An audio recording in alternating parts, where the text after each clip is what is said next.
નમસ્તે, good morning. હવે આપણે એક આકૃતિ વાળો દાખલો વચ્ચે છે રવા દઈએ.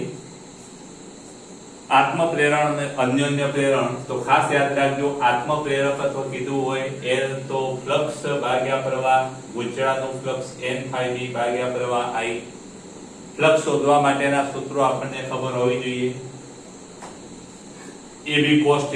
હવે બીજું આત્મપ્રેરિત EMF એપ્સિલો બરાબર -L ડેલ્ટા I ભાગ્યા ડેલ્ટા T.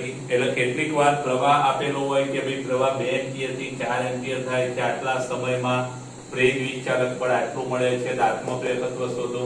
તે ગણતરી વખતે આપણે આને માનાક સ્વરૂપમાં લઈ લઈએ, માઈનસ ચિહ્ન ના લઈએ તો પણ ચાલે.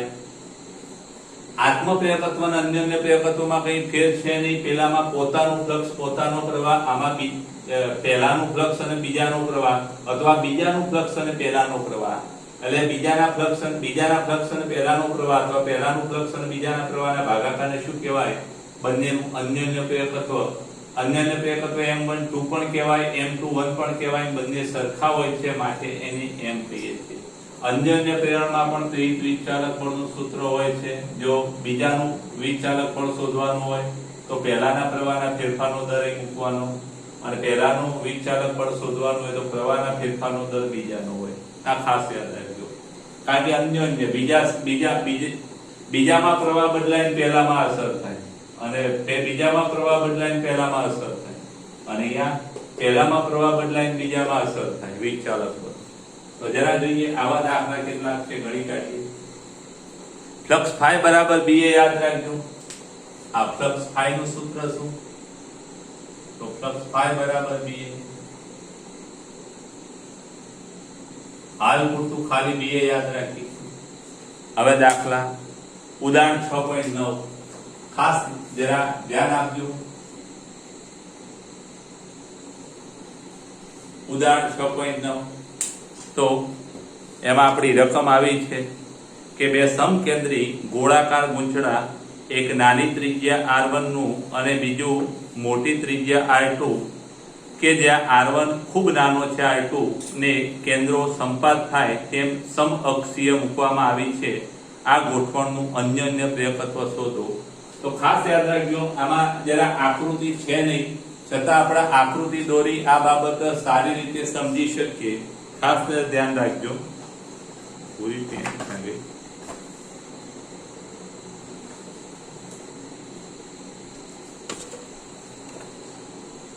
તો ખાસ યાદ રાખજો, એક મોટું વલય છે અને એક નાનું વલય છે. બંને સમકેન્દ્રી છે. નાના વલયની ત્રિજ્યા R1 છે. ખાસ યાદ રાખજો, મોટા વલયની ત્રિજ્યા R2 છે. આમાં એક બહુ મહત્વની વસ્તુ એ છે, આ ત્રિજ્યા R1 છે. ખાસ યાદ રાખજો, આમાં એક કન્ડિશન બહુ મહત્વની છે કે R1 ખૂબ નાનો છે R2 કરતા. આ એક વાત બહુ મહત્વની છે. હવે આમાં કોઈ એકને એક કહી દઈએ અને બીજાને બે કહી દઈએ. આપણે આ એક છે, આ બે છે, એટલે I2 મોટી રિંગમાં જ પ્રવાહ પસાર કરવાના. એક ખાસ યાદ રાખજો. તો આ મોટા વલયમાં આપણે પ્રવાહ પસાર કરીએ, કારણ કે આપણું અન્યોન્ય પ્રેરણનું સૂત્ર શું? I2 ભાગ્યા N1 ∅1. N1 આટા છે, પણ આટો એક જ છે, એટલે આટા આપણે લઈશું નહીં. એટલે આપણે મોટા વલયમાં I2 પ્રવાહ પસાર કરીશું. I2 પ્રવાહ પસાર કરતા ∅1 n છે નહીં, એટલે ∅1 એટલે નાનાનું ફ્લક્સ શોધીશું. એટલે મોટાના પ્રવાહના કારણે અહીંયા ચુંબકીય ક્ષેત્ર કેટલું, એ ચુંબકીય ક્ષેત્રના કારણે આટલામાં ફ્લક્સ કેટલું, અને આના ફ્લક્સને પ્રવાહ વડે ભાગીશું, એટલે આપણને શું મળશે? M12 મળશે. તો ખાસ યાદ રાખજો કે ધારો કે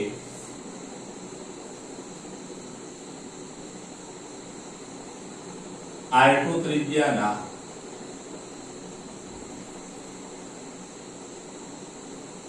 વલયમાં I2 પ્રવાહ પસાર કરતા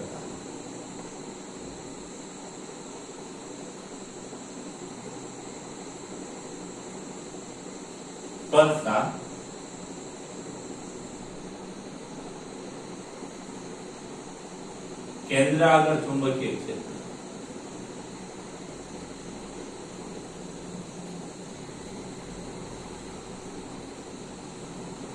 કેટલું થશે કે B2 is equal to mu0 I2 છેદમાં 2 R2 આપણે ચેપ્ટર 4 પ્રવાહની ચુંબકીય અસરો માં ભણી ગયા આ સમીકરણ B2 હવે R1 ત્રિજ્યાના વલય સાથે સંકળાયેલ ફ્લક્સ તો નાના વલય અથવા R1 ત્રિજ્યાના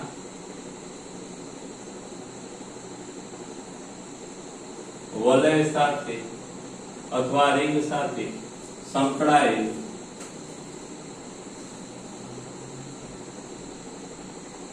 ચુંબકીય ફ્લક્સ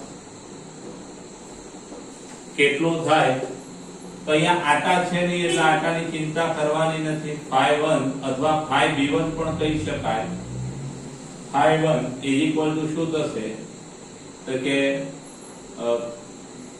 b ગુણ્યા a અથવા b2 ગુણ્યા a એ કોનો છે પહેલા b2 નું સૂત્ર mu0 I2 છેદમાં 2R2 અને ગુણ્યા B2 A1 એટલે પહેલાનું ક્ષેત્રફળ પાઈ R1 સ્ક્વેર કારણ આપવું હોય આપી દેવાનું કારણ કે A1 પાઈ R1 સ્ક્વેર અને માટે ફ્લક્સ phi1 mu0 પાઈ પહેલા મૂકી દઈએ R1 સ્ક્વેર છેદમાં 2 R2 અને I2 છે એને આપણે પાછળ લઈએ સમીકરણ નંબર આપણું 2 આપણું 1 છે હવે ખાસ યાદ રાખજો કે હવે M12 બરાબર શું થાય અન્યોન્ય પ્રેરકત્વ તો M પહેલાનું ફ્લક્સ ભાગ્યા બીજાનો પ્રવાહ એટલે કે I2 ના બાજુ લાવી દઈએ સીધો જવાબ તમને મુકતા આવડે તો પણ ચાલે I2 ને અહીંયા ભાગવો એટલે અહીંથી I2 ને કાઢો mu0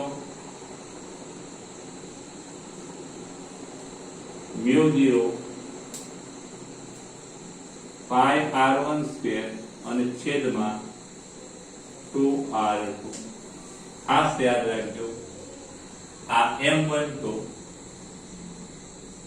નું સૂત્ર mu0 પાઈ R1 સ્ક્વેર છેદમાં 2R2 તમે સ્ક્રીનશોટ લઈ અને એક મિનિટ આપણું સમીકરણ નંબર 3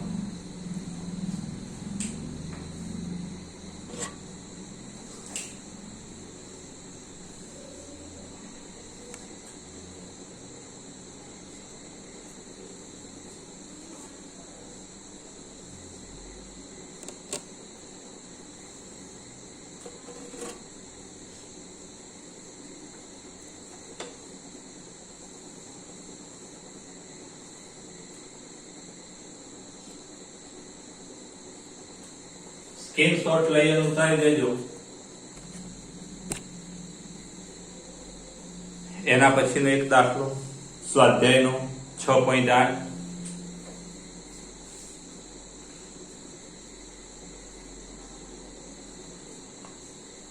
સ્વાધ્યાય 6.8 પેજ નંબર 230 બહુ ઈઝી દાખલો છે એક પરિપથમાં 0.1 સેકન્ડમાં વિદ્યુત પ્રવાહમાં 5 એમ્પિયર થી 0 એમ્પિયર ઘટાડો થાય છે જો 200 વોલ્ટ સરેરાશ EMF પ્રેરિત થાય તો આ પરિપથના આત્મપ્રેરકત્વનો અંદાજ મેળવો તો ખાસ યાદ રાખજો કે સમયગાળો આપણને જે આપ્યો છે એ 0.1 સેકન્ડનો છે આટલા સેકન્ડમાં પ્રવાહ છે એ કેટલો ઘટીને થાય છે કે ડેલ્ટા I I2 I1 ખાસ યાદ રાખજો 0 થાય છે કેટલામાંથી 0 થાય છે તો કે 5 એમ્પિયર માંથી ખાસ યાદ રાખજો અહીંયા I1 5 અને I2 કેટલા છે એટલે 0 - 5 એટલે કે -5 એમ્પિયર આપણો પ્રવાહનો ઘટાડો થાય છે. હવે પ્રેરિત વીજચાલક બળ કેટલું મળે છે? તો કે એપ્સિલોન = 200 વોલ્ટ. તેનું આત્મપ્રેરકત્વ શોધવાનું છે. L ખાસ યાદ રાખજો. આપણું સૂત્રમાંથી કયું બેસશે? આ બેસી જશે. જો delta I delta T epsilon L શોધવાનો છે. તો આપણે સૂત્રનો ઉપયોગ કરીશું અહીંયા. ખાસ ધ્યાન રાખજો કે epsilon =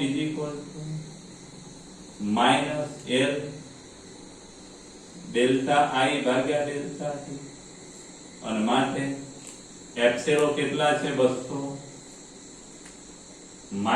-L delta I - 5 delta T 0.1. ખાસ યાદ રાખજો ડેલ્ટા I - 5 અને delta T 0.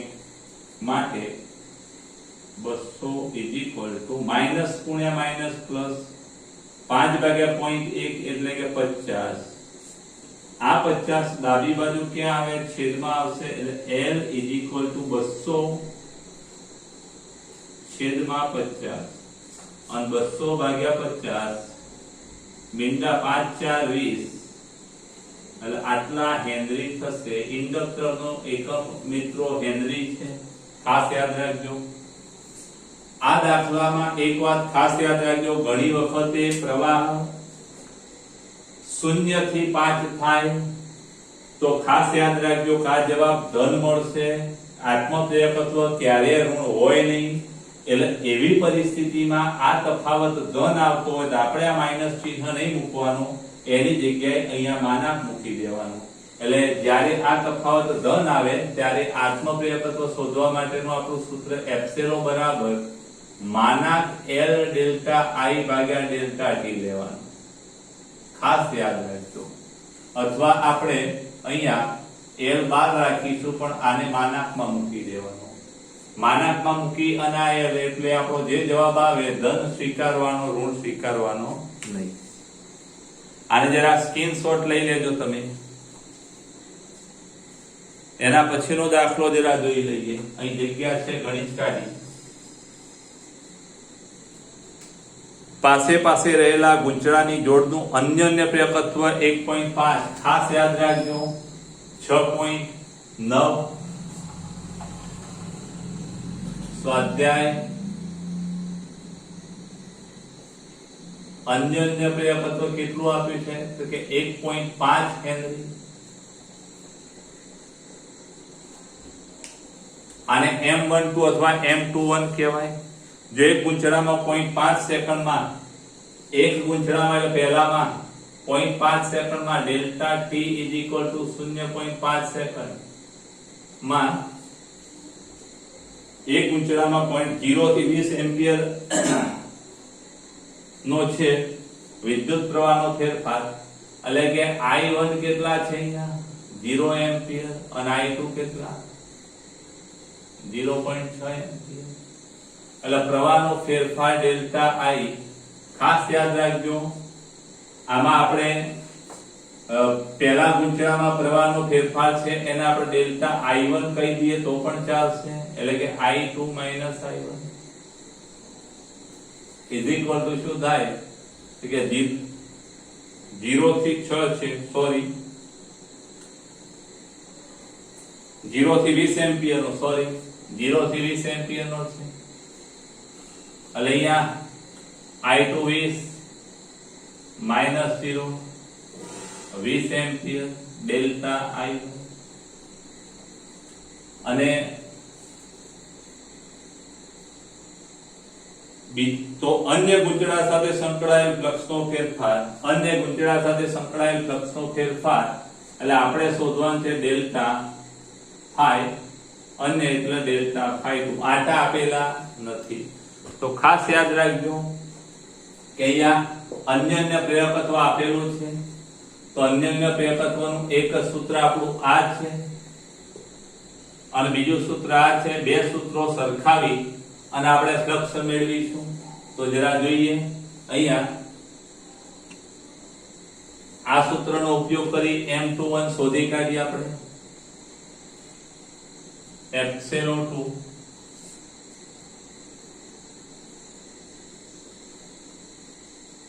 m12 is equal to, હવે આમાં ખાસ યાદ રાખજો આપણું સૂત્ર આવું છે પ્રેરિત વિચાલક પણ એપ્સિલોન બરાબર ડેલ્ટા ફાઈ ભાગ્યા ડેલ્ટા ટી ફ્લક્સના ફેરફારનો સમય દર અને બીજા ગુંચળાના ફ્લક્સના ફેરફારનો સમય દર વિચાલક બળ જેટલો હોય અને પ્રેરિત વિચાલક બળ માટેનું બીજું સૂત્ર કયું કે m12 delta I by delta T m12 ને તમે એમ કહી શકો ડેલ્ટા I1 ભાગ્યા ડેલ્ટા ટી આને આપણે માનાકમાં મૂકવું પડે ખાસ યાદ રાખજો પ્રેરિત વિચાલક બળનું સૂત્ર બીજા ગુંચળામાં પણ આ બીજા ગુંચળામાં કોના કારણે મળ્યું કે પહેલાના પ્રવાહના ફેરફારના કારણે અહીંયા માટે આપણે આટલાની જ જરૂર છે એટલે ફ્લક્સનો ફેરફાર બીજામાં ડેલ્ટા φ2 ભાગ્યા delta t is equal to m delta I1 ભાગ્યા ડેલ્ટા t કેમ માનાક મૂક્યો તો અહીંયા માઈનસ મુકતા જવાબ ઋણ આવી જશે માટે ફ્લક્સનો ફેરફાર ડેલ્ટા φ2 કેટલો તો m કેટલા છે અંજન્ય પેપત્વ ડોટ 1.5 અને ગુણ્યા ખાસ યાદ રાખજો આને તમે m12 પણ કહી શકો અને m21 પણ કહી શકો અને ડેલ્ટા I પ્રવાહનો ફેરફાર 20 એટલે આપણે ડેલ્ટા પ્લસ φ2 કેટલો થાય તો 1.3 એટલે કે 30 વેબર થશે સ્ક્રીનશોટ લઈ લેજો બંનેનો ભેગો મિત્રો સ્વાધ્યાયનો 6.6 દાખલો 8 સેન્ટીમીટર ત્રિજ્યાના અને 20 સેન્ટીમીટર 20 આંટાવાળા ગૂંચળાને તેના ઉર્ધ્વ વ્યાસને અનુલક્ષીને 3 ગુણ્યા 10⁻² ટેસ્લા મૂલ્યના એક સમાન સમક્ષિતિજ ચુંબકીય ક્ષેત્રમાં 50 રેડિયન પર સેકન્ડની કોણીય ઝડપથી ઘુમાવવામાં આવે છે આ ગુંચળામાં પ્રેરિત મહત્તમ અને સરેરાશ EMF ખાસ યાદ રાખજો આ મહત્તમ EMF નું સૂત્ર અને આ EMF પરથી સરેરાશ EMF આપણે શોધીશું પછી એમાં બીજી વાત કે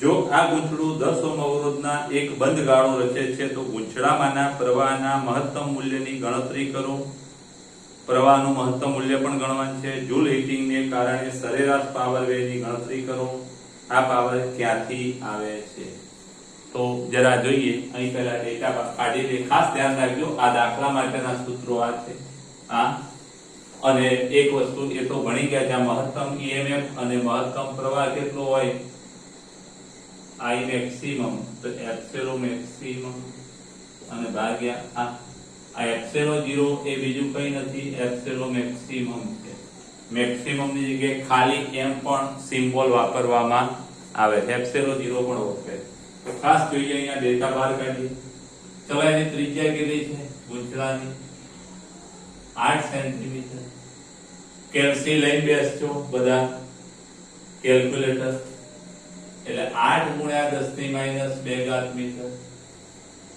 ત્રિજ્યા ધરાવતા 20 આંટા ધરાવતા આંટાની સંખ્યા n બરાબર 20 આંટા ઉર્ધ્વ વ્યાસને અનુલક્ષીને ચુંબકીય ક્ષેત્ર કેટલું છે તો 3 ગુણ્યા 10 આ 0.0 ના લખો તો ચાલે -2 ટેસ્લાના એક સમાન ચુંબકીય ક્ષેત્ર 20 રેડિયન પ્રતિ સેકન્ડ સોરી 50 રેડિયન પર સેકન્ડ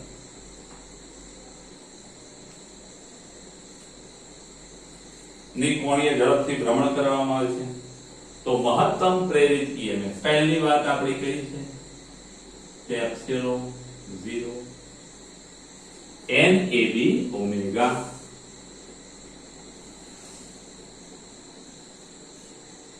NAB ઓમેગા NA એટલે પાઈ r સ્ક્વેર b ઓમેગા કિંમતો મૂકીએ આટા કેટલા 20 પાઈ 3.14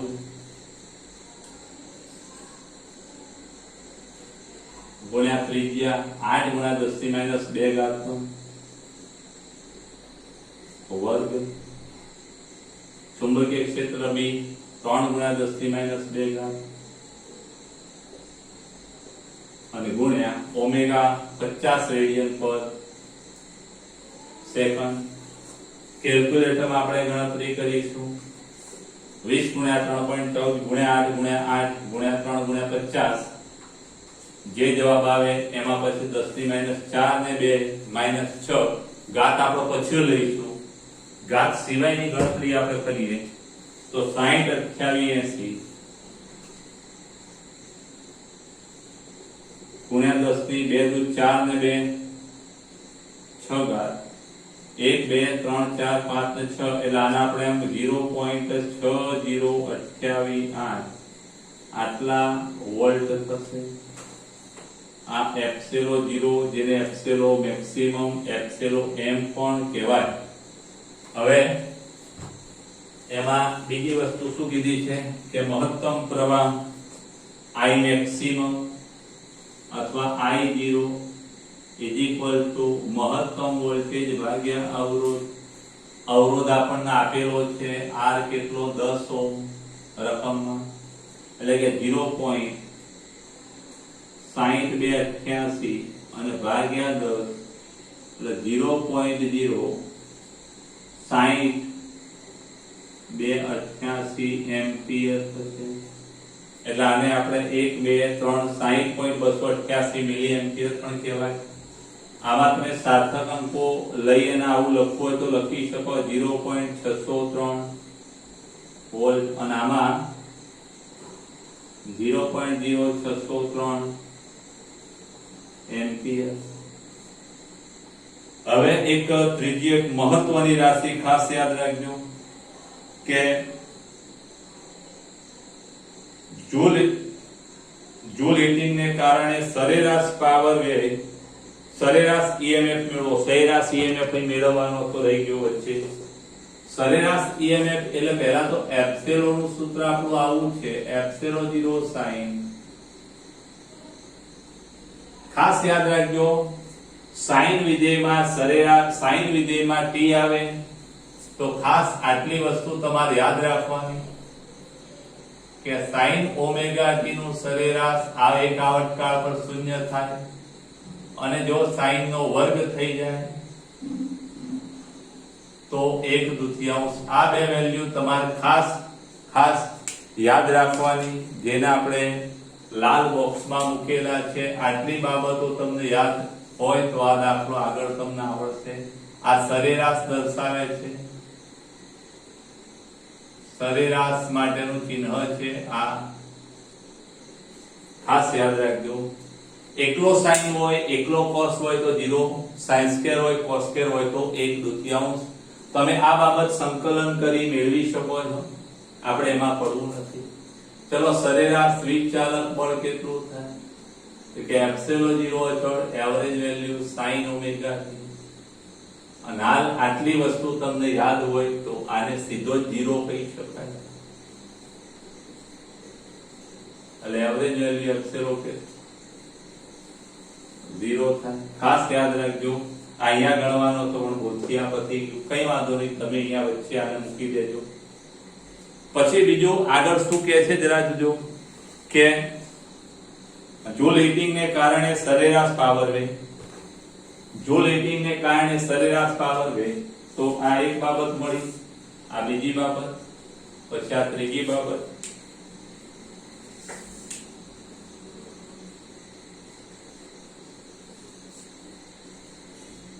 જૂલ હીટિંગ ના કારણે સરેરાશ પાવર. તો જૂલ હીટિંગ ના કારણે સરેરાશ પાવર, તો સરેરાશ પાવર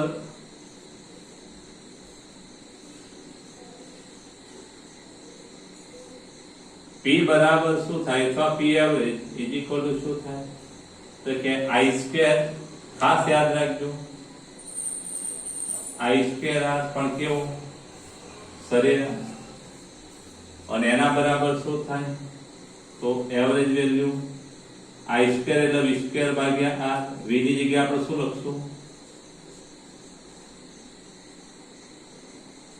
ગુણ્યા r ભણ્યા છો ને તમે કે i બરાબર v ભાગ્યા r v ની જગ્યાએ વિચારક બળ આના પરથી આવું આપણે ભણેલા છીએ ખાસ યાદ રાખજો દાખલાની આપણી બોર્ડર અહીં સુધી છે આ બધા પાછળના સૂત્રો છે ખાસ યાદ રાખજો અને માટે પાવર p એવરેજ શું થાય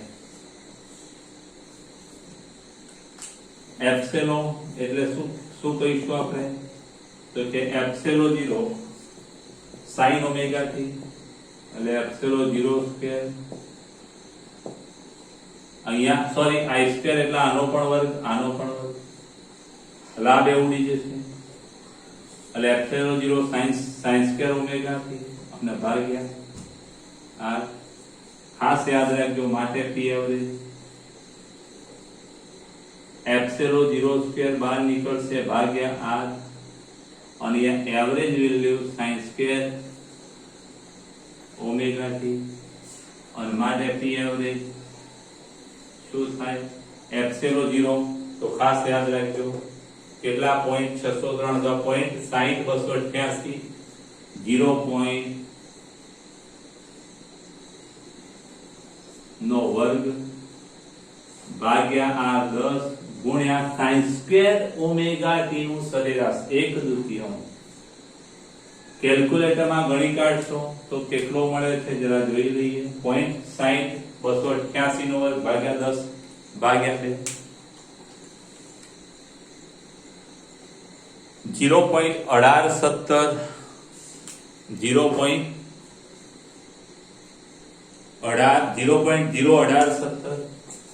એટલે 0.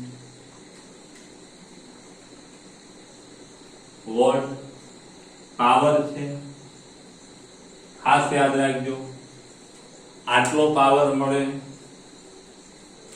સરેરાશ પાવર 0.1870 હવે આ જે પાવર મળે છે એ પાવર ક્યાં જાય એની જરા વાત કરવાની કીધી છે તો અહીંયા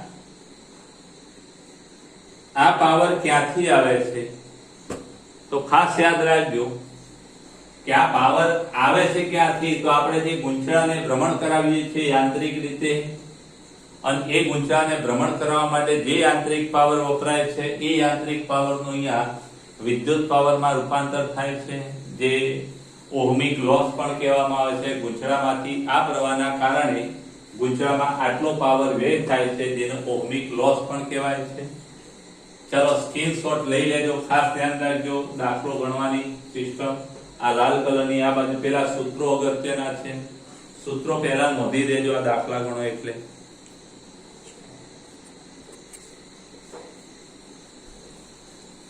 હવે એક આ સૂત્રનો ઉપયોગ કરી ઉદાહરણનો છેલ્લો દાખલો ઉદાહરણ 6.11 કમલા એક બેન છે એક સ્થિર સાયકલને પેડલ મારે છે આ સાયકલના પેડલ્સ 100 આંટાઓ અને 0.10 મીટર સ્ક્વેર ક્ષેત્રફળ ધરાવતા ગુંચળા સાથે જોડેલા છે ખાસ યાદ રાખજો કે આ પેડલ મારે છે એનું જોડાણ ક્યાં છે તો કે 100 આંટા ધરાવતા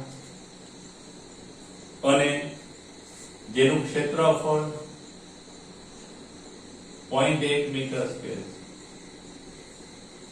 ક્ષેત્રફળ ધરાવતા ગુંચળા સાથે જોડેલ આ ગુંચળું અડધા આંટા પ્રતિ સેકન્ડ ખાસ યાદ રાખજો એની આવૃત્તિ કેટલી અડધા આંટા એટલે પરિભ્રમણ પ્રતિ સેકન્ડ થી ભ્રમણ કરે છે અને તે ગુંચળાના પરિભ્રમણની ધરીને લંબ ચુંબકીય ક્ષેત્ર કેટલું લગાડેલું છે લંબ રૂપે 0.01 ટેસ્લા આ ગુંચળામાં પેદા થતું મહત્તમ વોલ્ટેજ કેટલું મહત્તમ વોલ્ટેજનું સૂત્ર આપણું આ રહ્યું ખાસ યાદ રાખજો આ બધા સૂત્રો મેં લખેલા છે એટલે આપણે એપ્સિલોન 0 બરાબર શું થાય અહીંયા NAB ઓમેગા મહત્તમ ફ્લક્સ NAB અને મહત્તમ voltage n ab omega n કેટલા તો 100 ક્ષેત્રફળ 0.1 ચુંબકીય ક્ષેત્ર અહીંયા n ab omega n ab omega એટલે 2 પાઈ આવૃત્તિ ન્યુ એટલે n a b કેટલા 0.01 ગુણ્યા 2 ગુણ્યા 3.14 અને આવૃત્તિ કેટલી છે તો કે 1/2. હવે આની આપણે ગણતરી કરીએ તો જવાબ શું આવશે? 2 ઉડી જશે. અહીંયા 100 ગુણ્યા 0.01 એટલે 1 એટલે 0.1 0.314 થાય. કેલ્સીમાં ગણી જુઓ આટલો વોલ્ટેજ. એટલે સાયકલ વડે પણ બેઠા બેઠા વીજળી ઉત્પન્ન કરી શકાય. ચાલો આ દાખલા થોડા એક રીતના આટલા સૂત્રોના આધારે જે દાખલા છે એ આ લેક્ચરમાં છે. એટલે પહેલા આટલા સૂત્રો તમે લખી દેજો. એમાં એક સૂત્ર એ લખજો તમે કે ફ્રેન્ચ વિચાલક બળનું સૂત્ર ડેલ્ટા ફાઈ ભાગ્યા ડેલ્ટા ટી. અહીંયા 2 હોય તો 2 લખવાનું અને 1 હોય તો 1.